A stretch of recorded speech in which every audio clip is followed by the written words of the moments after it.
চায়ের কাপে চুমুক দিয়ে সকাল শুরু করতে না পারলে অনেকেরই দিনটা মাটি হয়ে যায়। আবার নাস্তার পর কিংবা কাজের ফাঁকে নিজেকে চাঙ্গা রাখতে এক কাপ চা না হলেই হয় না। আজ মঙ্গলবার দিনটি সেই সব ব্যক্তিদের, কারণ বিশ্ব চা দিবস। তাই বলা যায় আজকের দিনটি চা প্রেমীদের দিন। তারা চাইলে আজকের দিনটি উদযাপনে একত্রিত হতে পারেন কিংবা মেতে উঠতে পারেন চা আড্ডায়।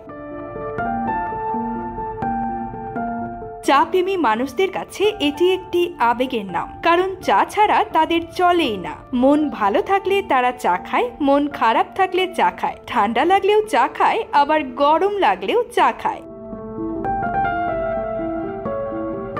জেনে অবাক হবেন যে চা বিশ্বব্যাপী লাখ লাখ মানুষের সবচেয়ে প্রিয় পানীয়। ন্যাশনাল টুডের তথ্য অনুযায়ী প্রতি সেকেন্ডে মানুষ 25,000 কাপ চা পান করেন, অর্থাৎ প্রতিদিন 2 বিলিয়ন কাপেরও বেশি চা পান করা হয়।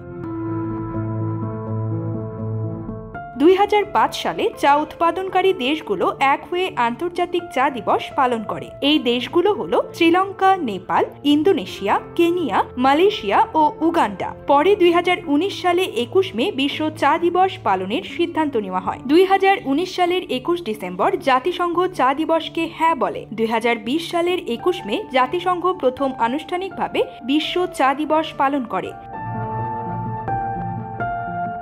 ধারণা করা হয় বিশ্বের জনসংখ্যা বাড়ার সঙ্গে সঙ্গে চা পানকারীদের সংখ্যাও বাড়বে। ভারত ও চীনে চায়ের ব্যাপক জনপ্রিয়তা আছে। চা পানে এই দুটি দেশ বিশ্বের মোট জনসংখ্যার 37% অবদান রাখে। নিউজ ডেস্ক, সংবাদ পরিক্রমা।